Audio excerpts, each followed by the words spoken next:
think that this administration, the Trump administration, is a good faith partner in permitting reform. They've fired federal workers and illegally canceled funding Congress already approved, including over $1 billion for clean energy projects in Washington state that had strong community support, a long-anticipated hydrogen hub in the South Sound, solar projects across the state and the country, and freight and drayage improvements in the trucking industry that would lower the cost of goods and decrease our environmental impact.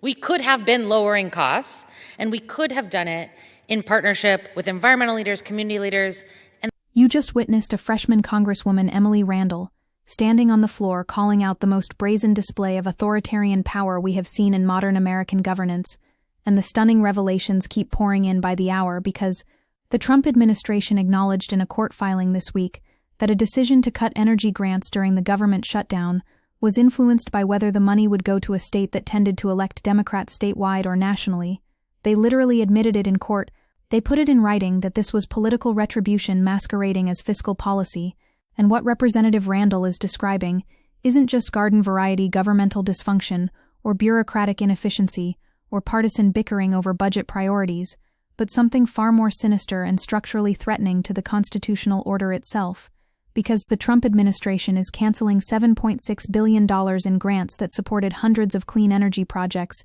in 16 states, all of which voted for Democrat Kamala Harris in last year's presidential election. Let that marinate for a moment, because we're talking about a systematic targeting of American citizens based purely on their electoral choices, a naked violation of the Equal Protection Clause wrapped in the language of efficiency and taxpayer protection.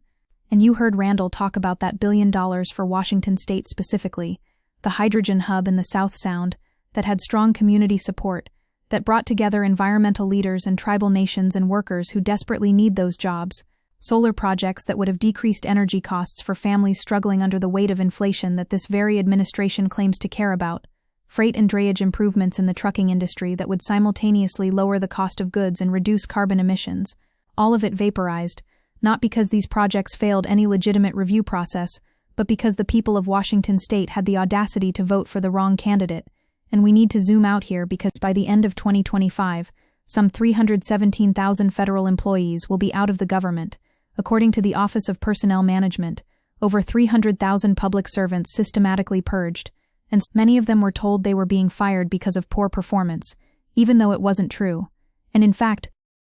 a different court issued a final judgment this fall, finding the mass firing of probationary employees was illegal, but the damage was already done because the judge did not order workers reinstated, saying too much water had passed under the bridge, which is perhaps the most chilling judicial capitulation to executive overreach we've witnessed, because it essentially codifies a doctrine that says if you violate the law quickly enough and thoroughly enough, the courts won't bother making you fix it. This is how authoritarianism takes root, not through dramatic coups, but through the systematic dismantling of institutional guardrails. While the judiciary shrugs and declares itself powerless to remedy violations it freely acknowledges occurred. The intellectual and moral architecture of what we're witnessing was laid out years ago because Russell Vought in 2023 said, "We want the bureaucrats to be traumatically affected. When they wake up in the morning, we want them to not want to go to work, because they are increasingly viewed as the villains. We want their funding to be shut down so that the EPA can't do all of the rules against our energy industry, because they have no bandwidth financially to do so. We want to put them in trauma." And this wasn't some off-the-cuff remark or hyperbolic flourish, but a carefully articulated theory of governance, rooted in what scholars call the anti-statist tradition, a fundamentally reactionary philosophy that views the administrative state itself as illegitimate, that sees career civil servants not as public servants but as enemies to be vanquished. And Vought has been remarkably consistent in implementing this vision, because Vought posted on the social media site X that the Energy Department funding was for projects in 16 states, all of which voted for former Vice President Kamala Harris. He announced it publicly with evident pride, turning what should be a source of profound shame into a victory lap. And here's where it gets even more damning, because Sarah Nelson, acting Inspector General for the Energy Department, said in a letter to members of Congress on Wednesday that the audit of the canceled funds will review whether those cancellations were in accordance with established criteria, which is bureaucratic language for we already know this was illegal, and we're documenting it for the historical record. The Government Accountability Office has been working overtime because The GAO acknowledged that it has opened 39 impoundment investigations and counting 39 separate investigations into a single administration's refusal to spend money that Congress appropriated. The Government Accountability Office said the cancellation of $8 billion in NIH grants was a violation of the Impoundment Control Act and the Constitution. They used both words, statutory violation and constitutional violation, and yet the funding remains frozen. Representative Randall asks a question that cuts to the heart of democratic governance when she says, "Do you think this administration is a good faith partner?" And the answer is so obviously and devastatingly no, that it almost feels redundant to articulate, but we must articulate it because at least $410 billion in federal funding that President Trump and Office of Management and Budget Director Russ Vought are holding up and denying communities across the country, brazenly violating federal laws to deny families, farmers, small businesses, and communities across America resources that they are counting on and that Congress has delivered for them. $410 billion,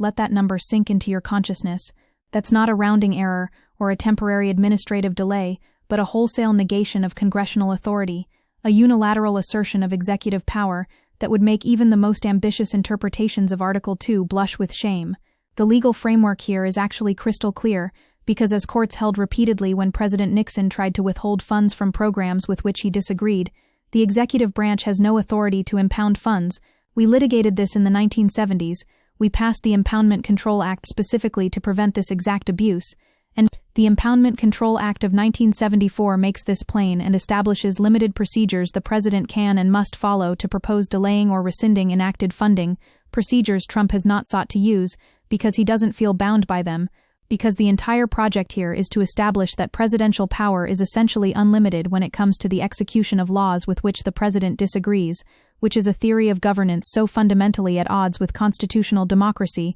that it barely deserves the name. And let's be absolutely clear about what these canceled projects represent, because we're not talking about abstract line items in a federal budget, but tangible investments in communities that need them desperately. The Pacific Northwest Hydrogen Hub would have created more than 10,000 jobs across Washington, Oregon, and Montana.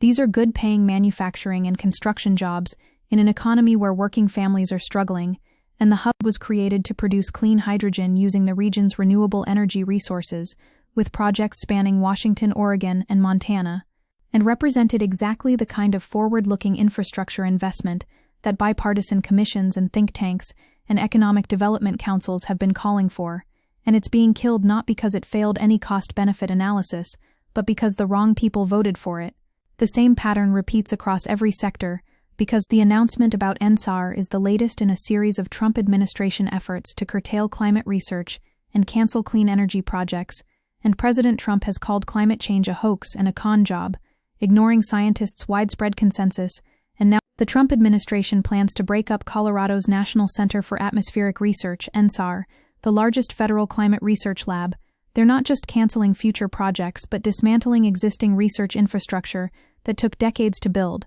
and an official described NSAR as the premier research stronghold for left-wing climate lunacy, and said that breaking it up would eliminate Green New Scam research activities, which is the kind of rhetoric you expect from a talk radio provocateur, not from official government statements. What makes this particularly insidious is the pretense of fiscal responsibility, because these projects, already approved and funded by Congress, were designed to lower energy costs, create jobs, and boost American innovation, and despite DOE remaining open and fully funded, the administration chose to terminate them anyway, so we can't even claim this was about saving money during a budget crisis. The funding was already appropriated, the legal authority already established, and the funding was already approved, as Representative Sorensen pointed out. This isn't about taxpayer dollars at all, but about weaponizing the federal budget as a tool of political retaliation. And the tribal dimension of this cannot be overlooked, because Randall specifically mentions that these projects could have been done in partnership with tribal nations, and we know that the $250 million project to upgrade power transmission lines on the Warm Springs Reservation in Central Oregon was also reportedly on the list of federal grant terminations. So we're talking about breaking commitments to sovereign nations, about undermining tribal energy sovereignty and economic development, about continuing a centuries-long pattern of the federal government making promises to indigenous communities and then breaking them the moment it becomes politically convenient. The legal theory undergirding all of this is so radical and so poorly concealed that it would be almost comical if it weren't so dangerous, because the administration is essentially arguing that the president has some kind of inherent constitutional authority to simply not spend money that Congress has appropriated, but the Supreme Court found that by withholding funds, the president was effectively amending the underlying statute, which exceeded his powers when they struck down the line item veto, and that was when a president had explicit congressional authorization to do it. Here Trump is claiming he can do it with no authorization at all, indeed in direct defiance of statutory prohibitions, and we keep hearing about good governance and efficiency, but the administration's RIFs have lacked transparency, with agencies rarely providing public information about the scope of their plans or actions except when required by courts during litigation. So even the most basic accountability mechanisms are being systematically dismantled, and President Trump and Russ Vought are also taking every step they can to hide what they are doing from the American people, and despite repeatedly vowing to have the most transparent administration in history, President Trump has led an administration that has systematically obscured its spending actions, which is precisely what you do when you know your actions cannot survive democratic scrutiny. This brings us to the H.R. 4776 fight that Randall references, the so-called SPEED Act, which is being sold as permitting reform, but which Democrats rightly understand as potentially providing legal cover for exactly the kind of arbitrary project cancellations we're discussing, because Democrats demanded the bill include bolder language that would force the Trump administration to reverse orders, stalling renewable energy projects, and updated text states, NEPA is a procedural statute that does not mandate an environmental outcome, seeks to provide certainty that a federal agency may not rescind, withdraw, amend, alter, or otherwise render ineffective any environmental document, unless ordered by a court, but will those protections be strong enough to prevent an administration that has shown utter contempt for legal constraints from simply ignoring them? The human cost of what we're witnessing is staggering and deeply personal, because these aren't just statistics but people's lives being upended. Federal workers who dedicated careers to public service being fired for political reasons, class action lawsuit alleging that the Trump administration illegally discriminated against potentially thousands of federal employees who worked in DEI roles, and those personally known are all people of color, women, or members of the LGBTQ money community, which reveals the intersectional nature of this assault, because it's targeting not just programs but people, not just policies but identities, using the power of the state to punish those who represent demographic and social change. And we need to connect this to the broader project of democratic backsliding that political scientists have been documenting, because what makes authoritarianism sustainable in the 21st century isn't dramatic violations of democratic norms, but the systematic hollowing out of institutions, the replacement of professional expertise with political loyalty, the transformation of neutral bureaucratic processes into mechanisms of partisan reward and punishment. This is the Project 2025 vision being implemented in real time, because 2023, Project 2025 laid out policies to shrink agencies, increase presidential power, and replace civil servants with loyalists, and every single action we're discussing fits perfectly within that framework. The constitutional crisis here is that we have 3 independent branches of government, in theory, but increasingly we're seeing the judiciary unwilling or unable to provide meaningful remedies, even when it acknowledges violations occurred, because Federal Judge William Alsup ruled that OPM illegally directed the firings of probationary workers, but refused to order reinstatement, noting that the Supreme Court has made clear enough by way of its emergency docket that it will overrule judicially granted relief respecting hirings and firings within the executive, which is a judge essentially throwing up his hands and saying, I can tell you this is illegal, but I can't actually stop it because the Supreme Court has signaled it won't let me. That's not a functioning system of checks and balances, but a system collapsing in real time. Representative Randall's question about whether this administration is a good faith partner in permitting reform reveals the deeper impossibility of governing alongside an actor that does not accept the basic premises of democratic governance, because good faith requires at minimum a commitment to following the law even when you disagree with it, requires treating political opponents as fellow citizens rather than enemies to be punished, requires understanding that federal resources belong to all Americans regardless of how they voted. This administration has demonstrated conclusively that it rejects all of those principles, that it views electoral victories as mandates for unlimited power, that it understands federal authority not as a trust to be exercised for the public good, but as a weapon to be wielded against political enemies. And the clean energy dimension here is particularly galling, because these are projects that would address the climate crisis that threatens human civilization, that would create the kind of sustainable economy that could actually provide broadly shared prosperity, that represent exactly the kind of proactive governmental role that we need to meet the challenges of the 21st century, and they're being killed in favor of what? Trump announced plans to open more federal land for coal mining and provide industry $625 million to boost coal plants, so we're not even talking about a neutral stance toward energy policy, but an active decision to subsidize fossil fuels while killing renewables, to entrench carbon-intensive infrastructure while dismantling the clean energy alternatives, to quite literally choose the past over the future. The economic logic is equally nonsensical, because in the face of rising power demand, the Trump administration has been taking steps to limit the construction of renewable energy projects, and utility executives and analysts have said clean energy projects are crucial to help power new data centers and factories, because they can be built quickly and produce electricity that is relatively cheap. So even from a pure market perspective, divorced from any climate considerations, this is self-defeating policy. We're making it harder to meet electricity demand precisely when demand is surging. We're rejecting the cheapest, fastest options in favor of more expensive, slower alternatives. And why? Because the fast, cheap options were supported by the wrong political coalition.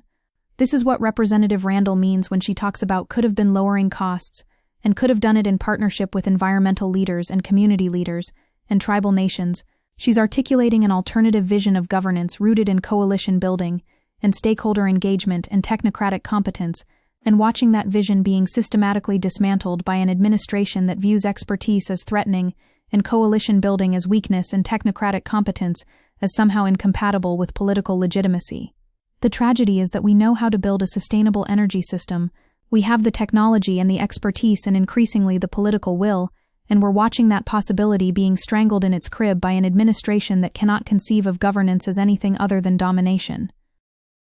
We are watching in real time the transformation of the federal government from an instrument of public purpose into a mechanism of factional revenge. We are witnessing the replacement of rule of law with rule by decree. We are seeing the constitutional order that took centuries to build being dismantled by people who view that entire inheritance as an obstacle to be overcome, rather than a framework to be honored. Representative Randall's speech is significant not because it reveals anything new, but because it forces us to confront the reality of what we're living through, because it demands that we acknowledge that this is not normal political conflict, but a fundamental assault on democratic governance itself, because it insists that we call this what it is: illegal, unconstitutional, authoritarian, and utterly intolerable for anyone who believes that government should serve the people rather than the narrow interests of those who temporarily hold power. The question now is whether we have the political will and institutional capacity to resist this transformation, or whether we will look back on this moment as the beginning of something much darker, the moment when American democracy gave way to something else entirely, not with a bang but with a systematic dismantling, dressed up in the language of efficiency and reform, while the real work of demolition proceeded unchecked,